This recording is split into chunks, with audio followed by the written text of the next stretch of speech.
You're watching National Streaming Sports. Over 20 podcasts, 70 shows, and a 3.5-star rating on Roku TV. Introducing National Streaming Sports, live and on-demand sports talk programming that you can access 24/7. For the premier sports talk experience, tap into our Roku channel. Start your mornings with Mac and Jack covering all the weekend sports action.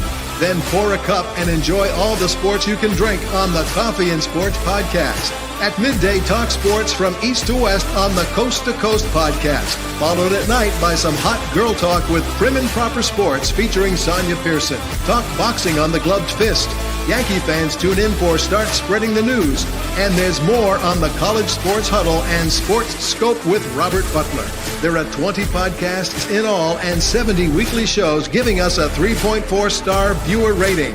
To find us on Roku TV, search for National Streaming Sports on the Roku search bar. Click on the logo and you're in. National Streaming Sports, live and on-demand sports talk for America.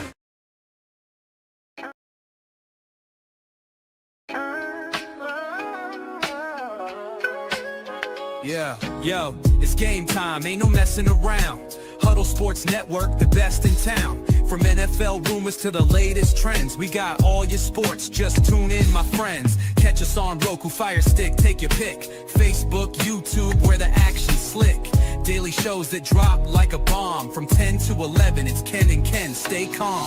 Huddle up, catch the vibe, feel the rush. Get your news, get your fills in the clutch. Over 27 podcasts, we breaking it down. Join the team, Huddle Sports, wear the crown. Live every weekday, it's how we roll. Lions Talk with Jeremy B, we taking a stroll. From 11 to 12, don't miss a beat. We break down the game, make the info sweet. The Daily Huddle Podcast, noon to 1. CST Zone, we're just having fun. Toss your doubts, we bring the facts. Tune into the Huddle.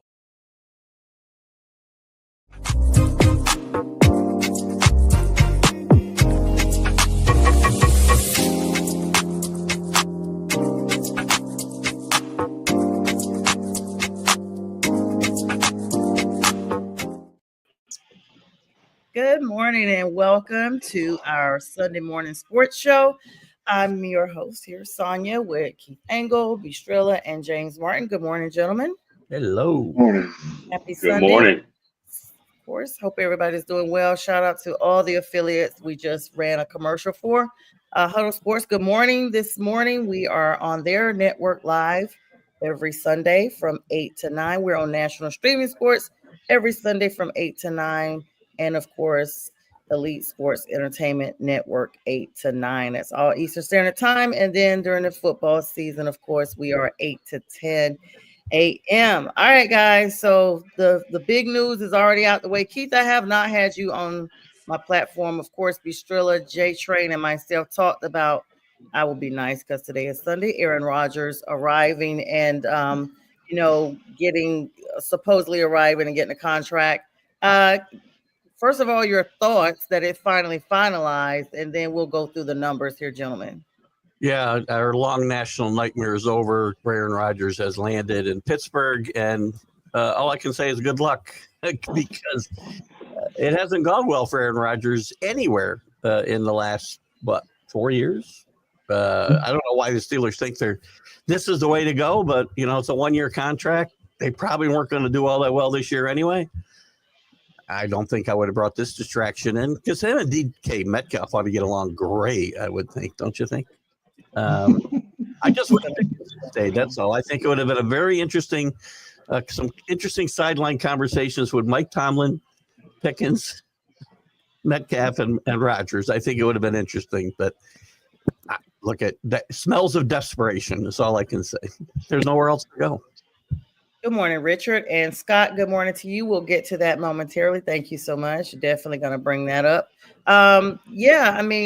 J-Train, Bistrilla, he's getting a one-year contract, but he's getting some money guaranteed. I mean, after all, he is Aaron Rodgers, despite his performance the last, display with the Jets. I mean, it wasn't really too bad. His numbers were pretty significant. Let's run through the contract. look, he's getting. I'm surprised. I'm not surprised that Aaron Rodgers is signing, but I am surprised and a little bit fuddled by the amount of money that he's getting. If you look at the state of the quarterbacks, they're getting the top tier are getting much more than 10 million guaranteed. Now, provided he's getting 10 million guaranteed, he's got a 13.5 base, and he has a potential to max out at 19.9. But that tells me right there that there wasn't a lot of market out there for Aaron Rodgers, and he, really had to just take this team. But he just obviously finagled his way into missing mini camp and also OTAs, which OTAs for people out there that don't know is not mandatory. So you don't have to go to neither one of those. But James, didn't he show up to OTAs? I don't know, Thursday or Friday. Didn't he show? Maybe I read it wrong, but I thought he showed up. Maybe he did. Yes, that makes more sense to be there. But was he throwing? I don't know. I'm not sure. To be honest with you, he participated. I don't know about that. Yeah, right. But with this money, it tells me one thing, that there wasn't a lot of market out there, but also Aaron Rodgers still wants to play. He still wants to play for that minimal amount of money. He wants to get out there and show that he can still do something. Like Sonia said, he had like 3,900 yards and 28 touchdowns, 11 interceptions, and a 90% ratio, quarterback ratio. Rating, excuse me. He showed that he could do some things, but it was just so much. I can't even think of the word. It was just chaos with that whole team. A lot of drama. So I'm just not sure how it's going to work out in Steelerland. I know, Bistrella, you got to go, but real quick, because it just came to me after I get through talking. The Steelers used to be known for the stability in the organization, right? They've had 3 head coaches in nearly 60 years, for crying out loud. They've had some quarterback play for long stretches and really consistent play, and they had an identity. And this team hasn't had an identity in a number of years now. And this is what really strikes me about one of the most consistent, maybe not always, championships, but consistently consistent in the way they approach seasons. And now it just seems like they're throwing darts all over the place trying to hit a winner. It's drama for sure. I mean, I know Bistrella is going to go, so I'm going to reserve my comment for last. B. Well, for one moment. Rodgers did say this. We got some sound. B, excuse me, we got some sound issues with you. Sound issues? Well, you sounded all right there. Now it's a little better. Go ahead. Because I'm not. It's going in and out. How about this? Give me 1 second, guys. Let me remove him and bring him back. Okay, Bistrella, go ahead. You hear me now? That's better. Now it's back. Hold on a minute. Go ahead and say your piece. Okay. We're going to get them together, and I'm going to mute you. Just unmute when you're ready. Of course, guys, let me tell you my opinion over everything. This is just one of those situations that is drama. It started as drama. It's going to continue to be drama. You guys already mentioned DK Metcalf. The fact that they are signing Aaron Rodgers to a 1-year contract lets me know that they are not 100% certain of his ability to be their actual quarterback, except for right now. They are making a right now decision. And yes, granted, he is about to be 42 in December. But at the end of the day, the theory is the fact that this is supposedly Aaron Rodgers. He's supposed to be greatness. He's supposed to be, the Aaron Rodgers. He, of course, is still Hall of Fame. You can't undo what stats he has. You can't do the things he has brought to the game. But I think with his experience with the Jets, he was just a different Aaron Rodgers once he arrived there. And I still believe that Green Bay Packer fans can say it all they want, that they were happy with him. There's still some stuff that probably went down at the end that caused him to actually be traded to the Jets. There's no way he's your supposedly Tom Brady of your team, and you voluntarily get rid of him or trade him or whatever, or make him expendable. I feel like the drama is just subdued just a little bit for now. It's kind of like when you have a grill that you've been firing up all day. and you decide to smolder the fire down. This is just a smoldering fire right now. It is not completely extinguished. Everybody knows the importance of making sure you actually put the fire out on a grill when you go to bed, when you're done grilling. But if you just close those little vents for a little bit, it's still smoldering under there. All it needs is a little oxygen to reignite. And so in this situation, that's my opinion. I hope his performance is what the Steelers are looking for. They always talk about they've had a non-losing season. Let's have a winning season this season. Let's see what he brings to that. I'm not moved by it at all. I think the Steelers backed themselves against the wall, and this was a decision that they had to make. And I feel like Aaron Rodgers, made them his what, because he dragged this on for a very long time. Philly, you ready? Okay, we can't hear you. What's that? You ready? Yeah. Okay.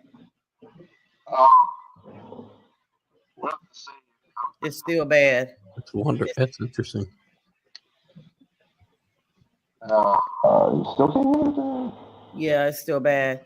Well, let me say this. Let me say this about Rodgers. I agree with you. What you said about the drama with the Steelers, it's going to happen. It's going to be there. But one thing I will say about Green Bay is that the funny thing is, the same thing happened when Aaron Rodgers was drafted, and Brett Favre went to the same place, went to the Jets. So it seems like Green Bay just had, like, when they think their time is up with the quarterback, they want to get somebody in new. You draft a new guy, and this is the guy we wanted to be the starter at some point. It just seems like that's just what they did, And so, I mean, regardless of whether or not he was because Brett Favre was a 3-time MVP as well. And so it happens a lot of places. You mentioned Tom Brady. Tom Brady got pushed out of New England, don't forget. That was a two-way street. Because of his personal conflict. It wasn't because of lack of winning, though, Keith. It was conflict. No, but he basically got pushed out because Belichick made it clear he didn't want him like 3 years before that. So it happens in the NFL, and they had a quarterback. Unlike the Patriots, Green Bay had somebody to plug in and play. So I'm not surprised they moved on. And again, I think he'd worn out his welcome. Yes.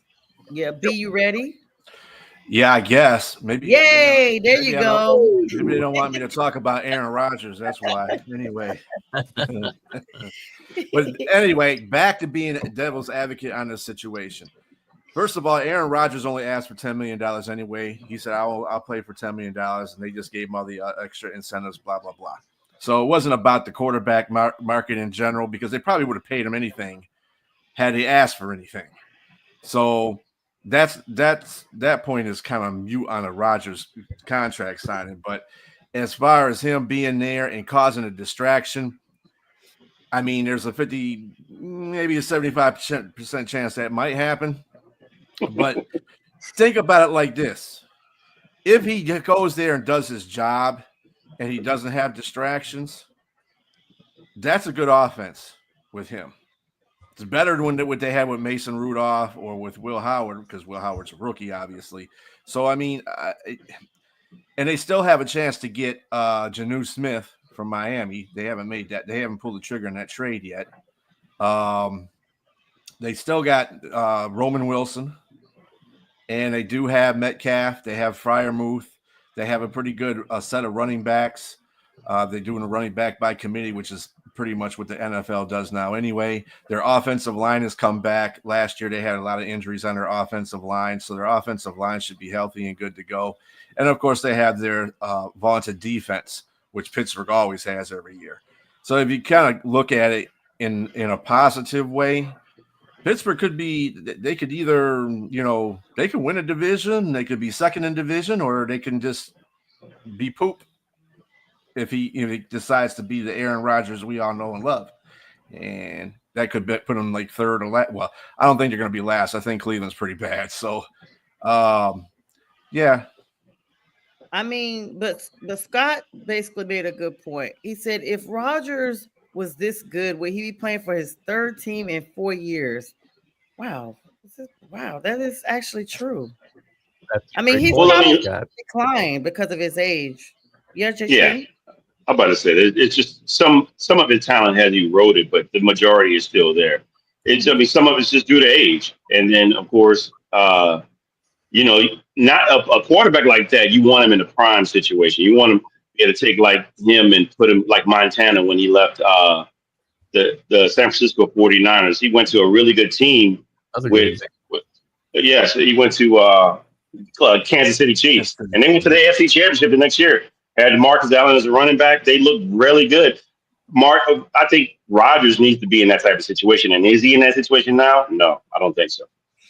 I feel like I agree with Scott 100%. He's a diva, a headache, will not be a good serviceable quarterback out of the teams in the NFL. He'll be at the best. Well, I don't know about the 20th best, but part A of what you said, Scott, I agree 100%.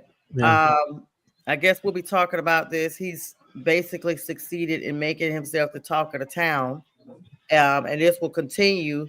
I'm a little concerned, or should I say interested, to see how he's going to play for a different offense, because the Steelers offense does rely heavily on their quarterback. Not saying that no other team does not do that, but at the end of the day, the Steelers offense is totally different. And Aaron Rodgers has this Achilles injury, and I'm going to be honest, everybody knows it doesn't matter what type of medicine you have, you're never 100% again. Any part of your body that's operated on, they can get you to 90%. They may even get you to 95, 96, 97. You are never 100% the same again. I mean, I'm speaking from personal experience, and I can only imagine as an athlete. Do you guys think that this Achilles injury is something that maybe resurfaced? Not saying that he gets injured again, but like it bothers his speed, his agility. I mean, he's not going to be able to be a running quarterback anyway. He wasn't really a running quarterback to begin with, but now he's going to have to really be protected, because if this offense is not solid, those linemen are not solid for protection against him, we may be looking at another Rodgers going down. It definitely affects him, and it affects his mobility. He's not the same player. His numbers were okay, as James said, but when you watch him play, the eye test says he's not. I don't think he's even 75% of the quarterback that he was, 5 years ago. And age is part of the do with that, as well as the injury. But that's a tough injury for a guy who uses his mobility as much as Rodgers, and he just looks slow to react, and he doesn't have any. Well, he wasn't fast anyway, right? He wasn't a runner in the Lamar Jackson sense of the world, but he did scramble to make key plays alive and made a lot of great plays on the run, and he can't do that. And the Steelers back to the Steelers real quick.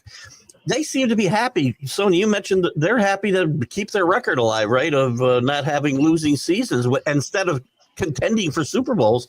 When were they last a real Super Bowl contender? 8 or 9 years ago?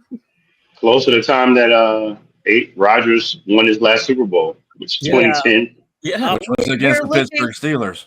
The 2011, yeah, and the Steelers beat them. Yeah, you guys know that's literally like over a decade ago. Because you got to think about it, from the time they were contenders, you got to think about it. The whole NFC South showed up for the playoffs. Okay, sorry, I know they're AFC, but we didn't have to worry about them, is what I'm saying. My Panthers, the Falcons went back to back. That was all the mid 2020 whatever teams, but we haven't seen them in quite a while. Scott actually mentioned a good question. Do we even know who their number 2 wide receiver is? Could be Roman Wilson. They got Scotty Miller. They got Calvin Austin III. People keep forgetting about him. I mean, and Robert Woods. They got Robert Woods, the vet. So they got plenty of receivers to fill that role. Like I said, it's just the maturation. It happened. It's all what Rodgers does. If he's focused on a game, they could be a potent offense. But if there's not, I mean, they're going to be crap. I agree with you. He can make average receivers look a lot better than they are. Mm-hmm. I mean, Alan Lazard. I mean, let's a few names out there that Rodgers has played with that made them look a lot better. So it's just depending on like Scott, what Scott said. But I'm sorry, I'm kind of curious. Who was Scott and who was his team? Because he's really. I was just sitting here thinking, because I don't know him. He clearly is in the same division. He's a Patriot fan, yes. Oh, there we go. There we go. There we go. I was tasting a little haterade there. I was like, okay, Yeah. there's I was something there. literally just sitting here looking because you probably saw me look down, like, let me see who is team. By the way, guys, don't forget to send some stars to Keith, our Patriot fan here, who will be with us for only about another 9 minutes. He has his show Stream of Consciousness coming up at 8:30 a.m. here Eastern Standard Time. Send him those stars. Keith is on retirement countdown. He's gonna need not just the stars, but he's gonna need the whole galaxy. He's gonna need the whole galaxy. 80 days, Keith. 80 days. 80 days. There you go. And counting. And counting. It's only like 40 some actual days I'm going to show up to work. So that ain't bad. You heard it here first. You heard it here first. Good morning, David. Thanks for joining us as always. Scott said Keith knows who his team is. All right, guys. So, yeah, we got Chris Conley of the 49ers, 10 seasons. I don't know if you guys know who he is, wide receiver. He decides he's going to retire and pursue his childhood dream of acting. This is something he's wanted to do, pursue film since, he was a kid. And I don't know. I mean, Strilla, do you have any stats on this gentleman? I checked him out. He had some decent years early in his career, but he's pretty much been a non-factor for about, I don't know, it was like 7 years, 6 or 7 years. That's why I was like his last. I think he caught as many passes the last 7 years as he caught in 1 year prior to that. He had some productive seasons. The man's career was probably over, so I don't think it's a great shock that he's going to leave the NFL because he may not have had a team anyway from the looks of what I can see and his age and whatnot. So I don't know what his background is in entertainment, but, I wish him well. I don't, who knows? I'm not sure. Maybe he'll be the next James Bond. I don't know. Good luck. Hopefully he catches more acting leading roles than he did passes, as you guys said. I honestly didn't know who he was. So yeah. He's a role player. What you say, Strilla? He was a role player. He wasn't really. He wasn't one of those guys. He wasn't a Metcalf or Calvin Johnson or anybody like that. He was just a little role player. That's all he was. At best, I wish him. He wasn't even that. I wish him well as well because he could be the next Ghost. The guy that played Ghost on the Power series. You think so? Well, he was a football player. I'm just saying. I just wish him well. I don't know what he can do. Omarion, his first name is Omar. Yeah, I don't remember his last name, but yeah, he played for Georgia. He played for Georgia. Yeah. So the dude who Ghost did? Yeah, he was a football player for sure. Oh my goodness, he lived in Georgia. Yeah, he played for the Georgia Bulldogs, and I think he may have done some things later on, but there's a lot of guys that made transition. Thomas, what's the running back that played for the Chicago Bears? Thomas something. I forgot his last name, but his brother played for Dallas. They were both running backs. Good morning to Miss Linda. And then he went to the Jets. Good morning, Miss Linda. But anyway, he's made a successful transition to the acting bid. So there's a possibility. It's always out there for these guys, man. It's just don't beat your head up too bad. You want to get out of football and say something. Don't forget about The Rock. I mean, there's a whole bunch of people that were in the NFL and transitioned to college or were in the college game and transitioned over to acting. So it's nothing. Fred Dryer. Uncommon. Yeah. I know who Fred Dryer is. We're talking about the series that he was in. I forgot the name of that show. Hunter, yes. Exactly. Yes, let me tell you, him and Dee McCall, those were the days. That's a great show, yeah. Yeah, shout out to my sister. We were kids. She never relied on me for a lot, but I remember they showed one episode that there was a kidnapping and subsequent unaliving. And she woke me up to walk her to the bathroom. I felt so privileged that she was that scared because she was never scared of anything. By the way, I just looked up Omari Hardwick. Jay Trey, you should have never told me that. Oh my gosh, I like him even more now. He is Floyd, okay? That dude he is so Floyd. Anyway, you guys never hear me say that, but yes, he is awesome. I wish they had let him stay on Power for much longer, but yeah, had a football scholarship. Wow, and minored in theater and continued to look at his acting and poetry. And he was a dog. And so now, of course, the correlation is linked to Chris Conley, who also went to UGA. So I don't, like he said, J Train, that's a strong write in. Shout out to 50 Cent. I guess he'll write him in on his, next sequel here. And he's going to be attending actual film school at UGA. So Chris Conley is going to be here in Georgia. And he actually wants to be a filmmaker. Let me roll this back. So he's not interested in acting. He wants to be a filmmaker. Mm. Yeah. Rick's got a good one too. Ed Marinero on Hill Street Blues. And listen. Oh yeah. This will turn into a whole. I can still remember the theme. So those was the days. Those were the days. I mean, sometimes we, sports intertwines with real life, and everybody on this panel knows. No disrespect to any other era, but growing up in the 70s, 80s, and 90s were the years that all the good shows came out. In the 90s, it started to kind of go down. I'm gonna be honest with you.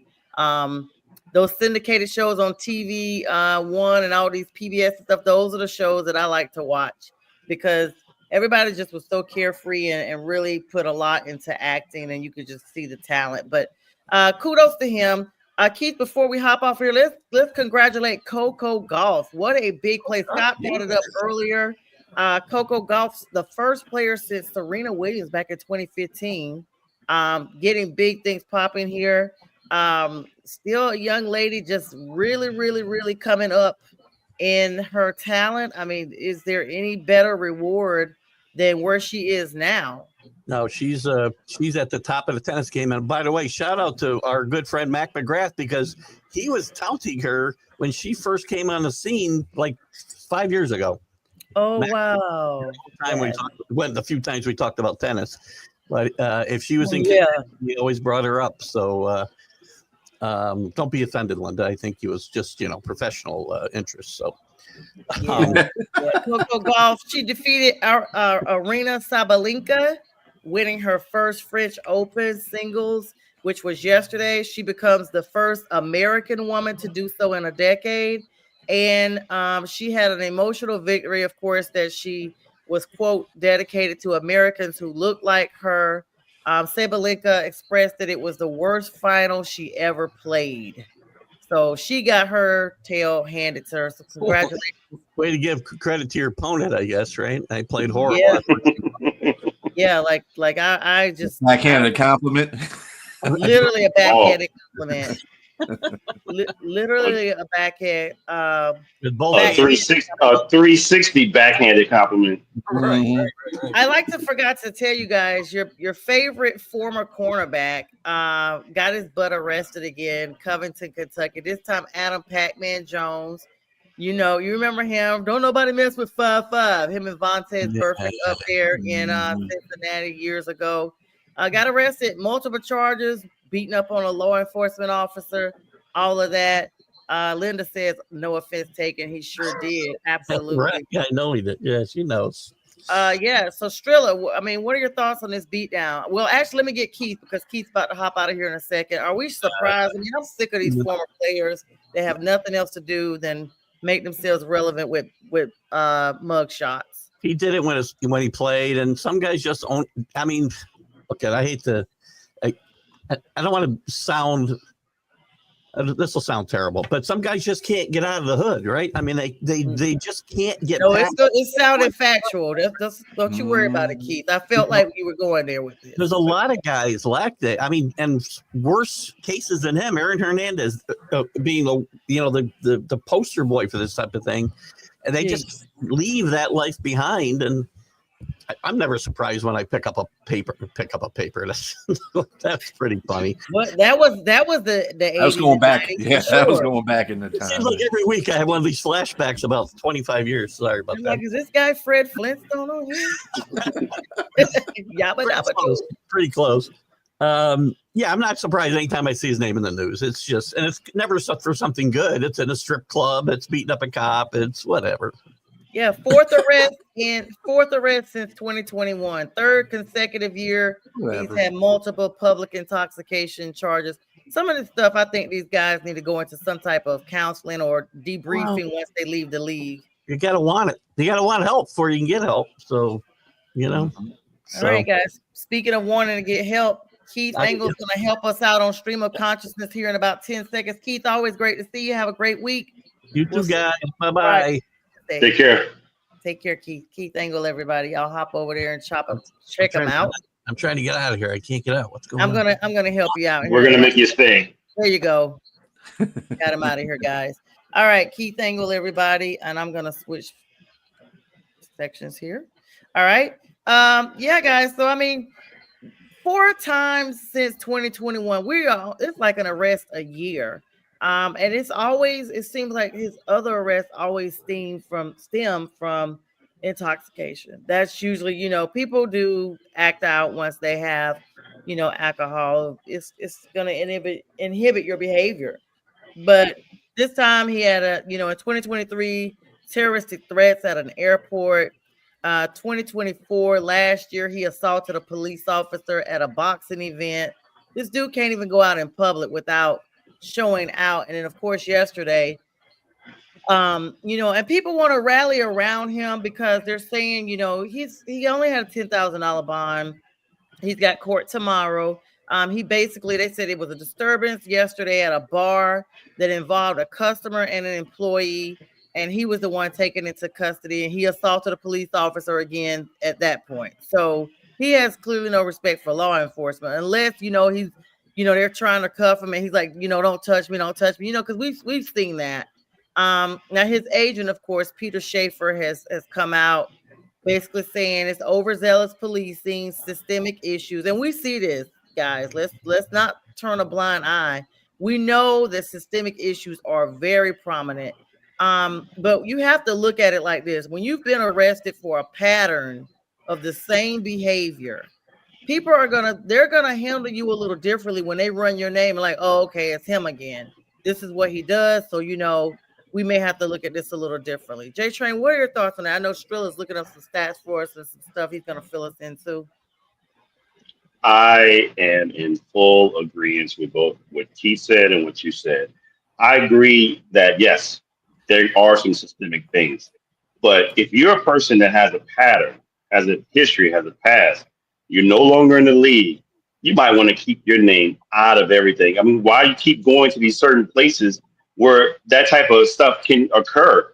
I mean, look, I get it. Everybody can go out. You have the right to do whatever it is you want to do, but know that the risk comes because of your history, the risk of being in the spotlight again because of your resistance to arrest is there. It's out there. And so I'm not going to judge him. I'm just going to say what I wouldn't do. If I had that type of pattern, if I had this sort of things, I'm trying to like, man, I don't want to be remembered for this. What's the rest of my life what I want to be remembered for? What's my purpose now? Because football is over. There's no more football. I've been judged on that, whether good or bad.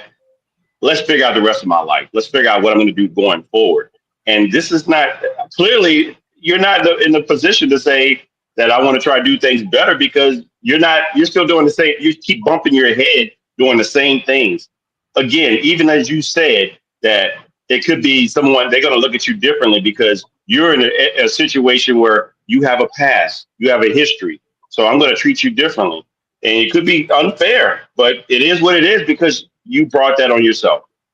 Unfortunately. Absolutely. And like I said, and Strill, I definitely want to get your take on this. Brent says, sounds like someone needs to check into rehab. Yes, but you got to want to go. And that's what I was saying. You almost it's kind of akin, and J Train, you and B Strilla, thank you so much for your service, have served in the military. And, I thank God, honestly, real talk. I say this all the time for anybody I know, family and friends that come out and they have an ounce of sanity. They have an ounce of normalcy with engaging with, regular citizens who have no service connection whatsoever. I applaud that because I know it has to be extremely hard. It's an intentional decision when you are no longer service connected and you have to re-enter society and there's not that many resources to bring you back. Not that it's of the same level of respect or service because it's not. But these guys in the NFL have been used to certain behaviors, certain people cleaning up behind them, so nothing shows up in the press. Nothing that you got somebody running behind them, picking up their poop, so to speak, like they're a dog, so that nobody ever knows that they're making these messes. And then they get out of the league and they may have somebody that's still there, but they're not one-on-one with you like they are, because you've been out of the league a decade, sir. You were tossed out of the league, honestly, because of your behavior. You faced so many disciplinary actions. Bistrilla, is this a situation that like Brent Brent just said, he has to want to have the help, but I don't think the league is doing it. Perhaps they should make some mandatory debriefing. You're going back into society. We're going to make sure that XYZ, not necessarily remedial stuff, but this is still a tarnishment upon their name, honestly. He was like that when he went into the NFL. He's going to be like that when he came out the NFL. That's just like what Keith said. The hood is in him. And sometimes you just can't get rid of the hood. That's all there is to it. And you see it in different players. And it's not a racial situation either, because there's white guys that do the same thing in the NFL and do dumb stuff. So it's just the NFL is not responsible for your mentality coming out of football. They're basically, they should be responsible for your physicality coming out of football, because you do occur a lot of injuries. But your mentality part of it, if you went into the NFL acting like a nut and you come out acting like a nut, that's all there is to it. And I know this is a news bucket, but I really don't care about this guy, to tell you the truth. Let him act a fool outside that. You know what I'm saying? He don't buy. We like who? We don't forgot about him. I will say that I agree with you about the physicality part, but I also think that whatever you have mentally, it does. There are some things that extend from football. I mean, we're talking CTE here, so who knows if there may be something. Yeah. Right. I'm just saying, but again, how you're acting, it may be exponential now because of how you play. Yeah, he is a defensive player. Who knows how it's and then they're drinking now too. I mean, he's in a bar. A lot of times these guys unfortunately, they're coping with some of the things that they're dealing with. Might be having memory issues, but no excuses for him. I'm not giving any excuses. I'm just saying it could be expounding upon exacerbating. That's the word I was looking for. Exacerbating whatever the issues were prior to even going into football. Yeah, but you got to look at his history too. It's not like this occurred during the NFL. He did this in college too. He got in trouble in college before he went into the NFL, and he continued his problems when he's in the NFL, and that's why the NFL got rid of him. It's not the NFL. You're a grown man when you get in the NFL, and you have to appropriate yourself as such when you're in this professional league. And if you don't, and the NFL will try to kick you out. I agree with what Sonia said, though. There's a lot of people that try to clean stuff up. Like she said, I agree. I'm not saying that as an adult, you're supposed to be responsible. But I've seen it playing football. I've seen guys from middle school on up get covered a lot of things that kids do. And they think their world is owed to them because people do it. They cater to them. And so I'm not saying that you're not supposed to be an adult and take responsibility, but you probably don't even know how to, unfortunately. Yeah, well, the agents and the parents when you're younger, the agents and your money when you get older and you get into the NFL, you can buy off lawyers and lawyers can get you out of situations. I mean, that's the advantage you have when you become a professional athlete. When you're in college or in high school, it's your parents and your semi-agent, whoever you have in college. So it's just a whole, it's privilege, but it believe me, to the authorities, the only reason why the authorities don't go deeper than they usually do is because of the lawyers that they pay. In this particular case in the NFL, I mean, you could buy off a lawyer. I mean, what are the police going to do about it? They're going to continue to, and then people get mad when police harass these people that keep harassing everybody else. But shoes on the same foot. I don't know. Yeah, I think the NFL in this thing, we always come up with acronyms, stands for not freaking liable. Okay, so they don't want to have their name smeared or anything else. This dude has been out the league for a long time. Like, just stop even saying you're a former NFL. Just say you were Adam Jones and take your blog and do whatever you personally want to. Let your agent continue to run behind you and do what he does. All right, running through some MLB scores real quick, and then we'll talk about the WNBA's record game, and then switch over to the big news for this evening, which is the NBA Finals game that's kicking off tonight. Some games that were played this weekend. Diamondbacks 1 point win over my Braves, 11-10. Braves been putting up a lot of big points as of late on the board, but just not enough to get it done. Giants beat the Padres 3-2. Dodgers, a lot of 1 point games, 1 run games. Dodgers 6, Mets 5, Cubs 7, Nationals 1, the Orioles 7, the Athletics, even Colton Cowser hit a tie-breaking home run, 7-4. That's what got them over it. Angels 8, Mariners 6, Mets 8, Rockies 1. Some things as of note, there's going to be a Tommy John surgery. Let me see. I just had it pulled up. For the Orioles player, I believe it was. He's going to be having Tommy John surgery. You guys know what that is. That's basically on the throwing arm, right, guys? UCL. Mm-hmm. Yeah. UCL? Yeah. Okay, the, this is actually ulnar cruciate ligament, I think. Okay, yeah, it's actually my bad. It's actually the Brewers pitcher, Corbin Burns, expected to undergo Tommy John surgery. Worst case scenario for the team. Of course, when the Orioles defeated the Athletics yesterday with Colton Cowser's 455-foot home run. That is a big, big, big run, guys. Jacob Wilson of the Athletics also made history by reaching 90 hits in 66 games, fastest for a rookie in franchise history. So shout out to those guys. Definitely getting it done. I mean, y'all got any little feedback on that?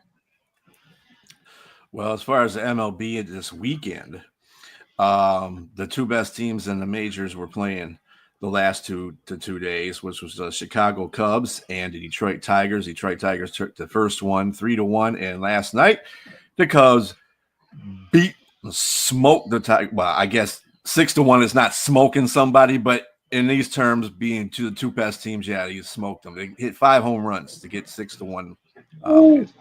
And today is the rubber match of the game here in Detroit.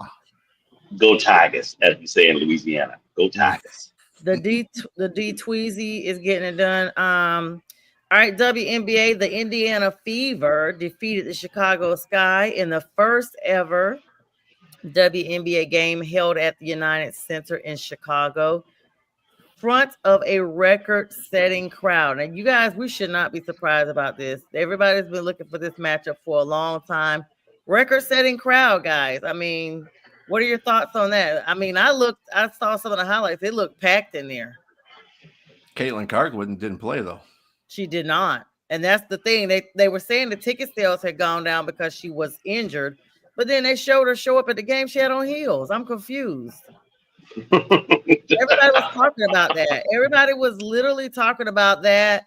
Like, okay. And then there was another player that had an ankle injury. Everybody's wearing heels. We're like, how? What was the final score? I don't know. Let me look. Well, people came to see Angel Reese, too. Let's not be, Came to see the Bayou Barbie. 79-52. I mean, the Fever ransacked the Sky. And that's without Clayton Clark. 27 road victory. And the thing, Kelsey Mitchell had 17 points. She was the leader for the Fever. Lexi Hull contributed 6 rebounds, and Aaliyah Boston had 5 assists.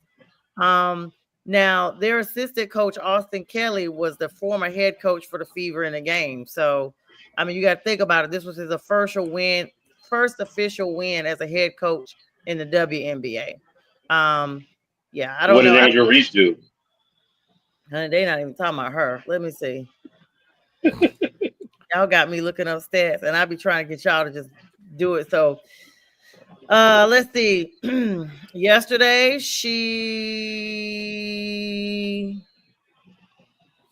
looks like she had. I don't know. They're really not.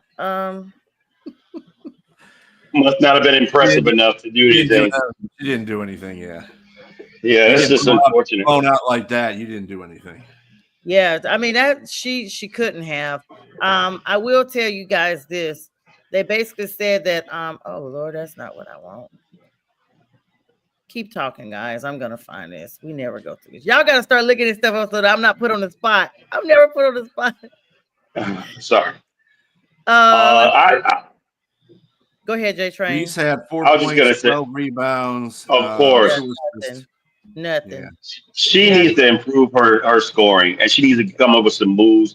She's just doing the same thing she was doing since college, and I just don't see. I see her more in the media than I see her doing things on the court, and I think she has a lot more potential to be better, and I'm really disappointed in her. Turnovers. She had 3 turnovers yesterday. Like I don't know. Like this me game ask is a getting in these question. people's heads. Let me ask a question to you, James. Do you think that Angel Reese is? Do you think that she's? How can I say this without being mean? Overrated? I mean, we know what she was when she came out of college. So that's nothing, just like this one reporter said, you can lock her up in a room on a weekend and she'll score 4 points and have 1,000 rebounds. I saw that. Said, wow, that's bad. But anyway, I mean, do you think that she's I can't say folding to the pressure, but like, do you think she's jealous of folks? I'm not talking about Caitlin Clark. I'm talking about people that are, there's better basketball players, obviously, in that league. And do you think that she's being overcome by that?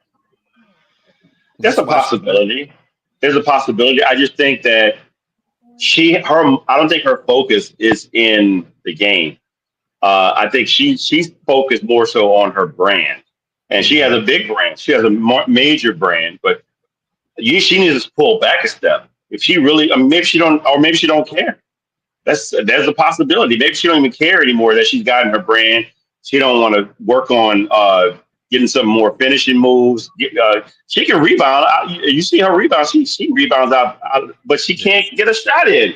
She can't get a shot in. Rebounds are defensive rebounds. I've seen her make bad layups too. I mean, bad layups. Dude, I'm like, girl, you've been playing in college ball for a while. You should be able to make a layup like nothing. You're a tall girl. You're a force in the middle. What's the problem? This is too much talent that she has that she's not putting forth an effort. And I'm just disappointed. I'll be honest with you. I think that she's coming from, she's from LSU. I think she can do a lot better. I think the potential is there, but she got to want to do it. That's true. All right, guys, let's spend our next 9 minutes. Thank you. Good morning to everybody coming in. Elite Sports and Entertainment Network, Huddle Sports Network, National Streaming Sports, and everybody on all the socials, Prim and Proper Sports, of course, the One H Cheek 3 Toes podcast as well. And you guys following us on our personals. Tonight, the big game, and I'm going to say big game because the Pacers have set everybody up for the stun effect. And so we can't just go in there and say, okay, this game is a given. But despite this competition, it was reported yesterday, this is the least viewed playoff series in NBA history. These finals are the worst rating-wise. No one's paying attention. I kind of think it's the New York effect. So many Knicks fans pulled up looking for the Knicks to do something.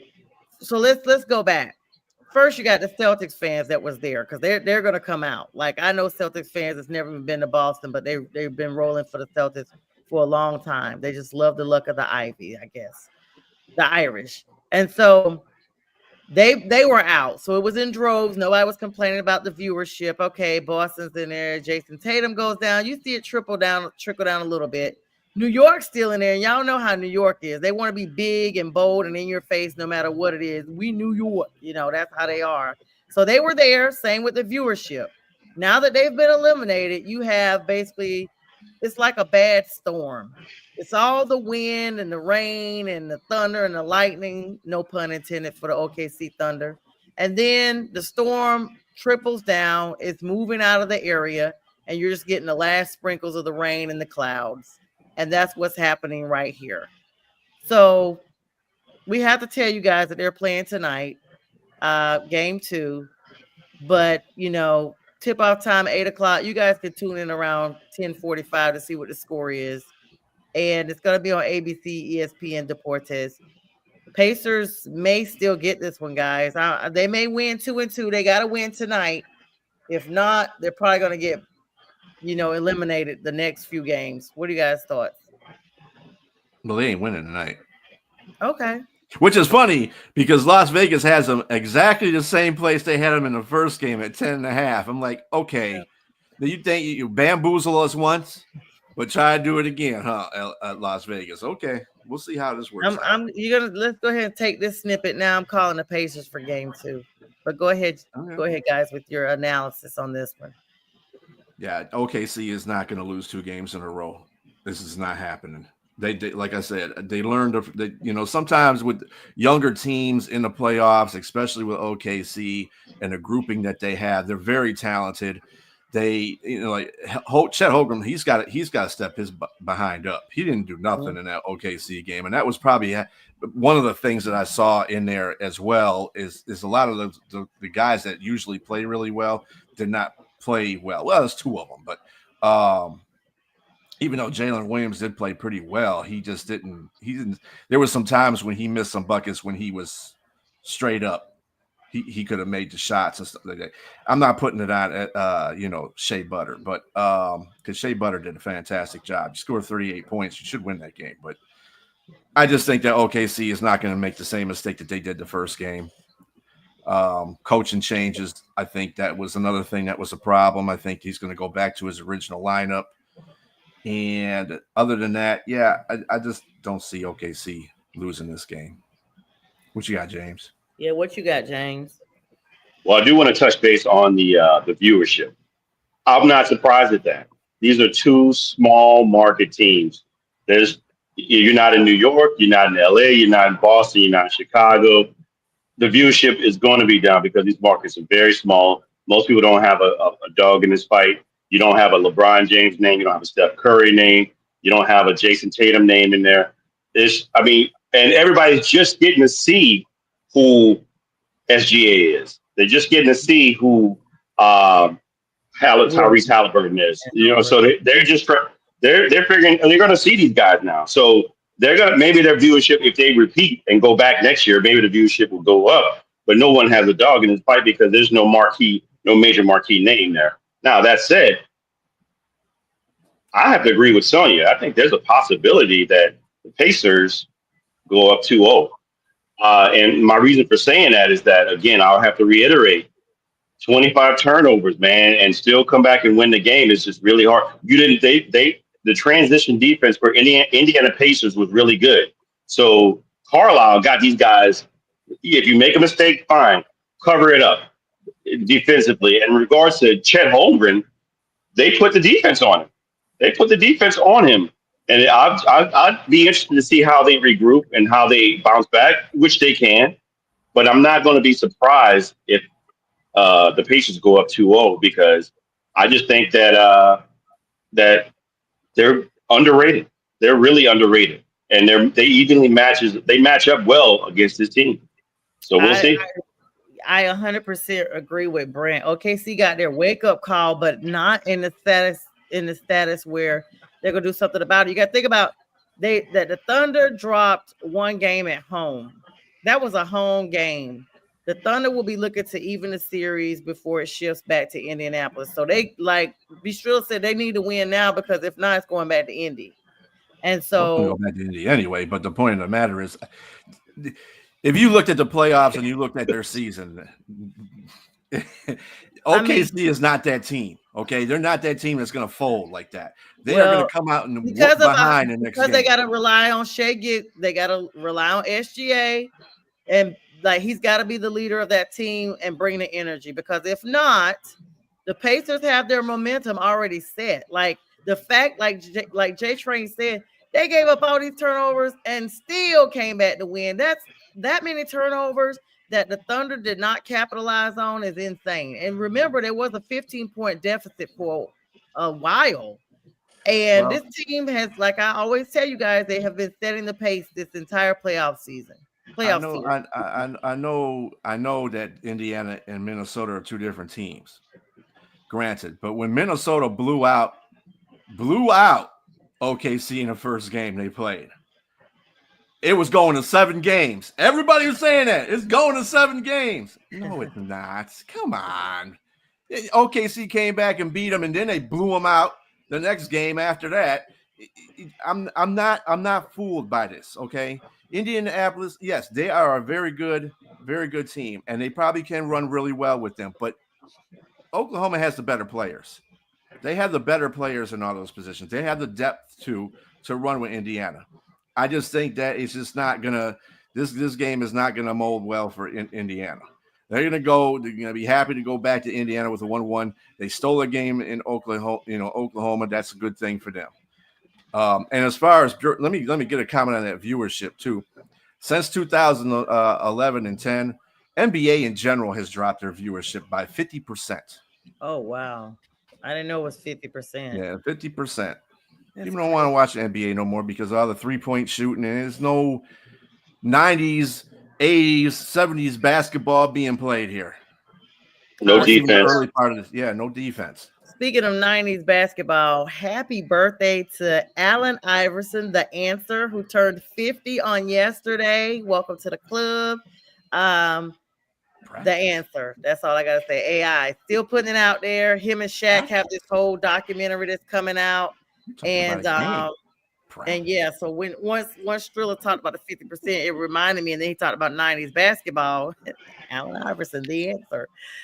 So yeah, like he's literally like my favorite NBA player of all time. I know a lot of people have Shaq, Kobe, Jordan, all that. It's always been Allen Iverson for me since a long time. Like so, but yeah, I mean, this game is of course, difference of opinion. No one knows until the final buzzer sounds what the score is going to be.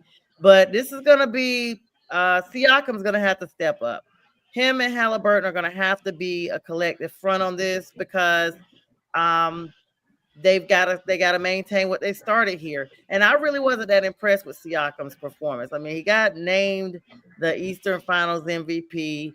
You guys saw the clip where Halliburton thought it was him. He started stepping forward, and then he did like, the Homer Simpson back in the bushes when he realized, it wasn't him. So embarrassing. But I mean, we're going to see, of course, 8 o'clock. Yeah, 8 o'clock tonight, guys. Are y'all going to be watching? Absolutely. Probably. The whole game? I have to watch that in between watching the NHL Stanley Cup.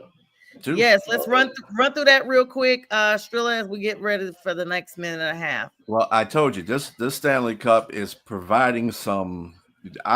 You probably be watching the NHL before you watch the NBA. I think that a lot of people in this concern.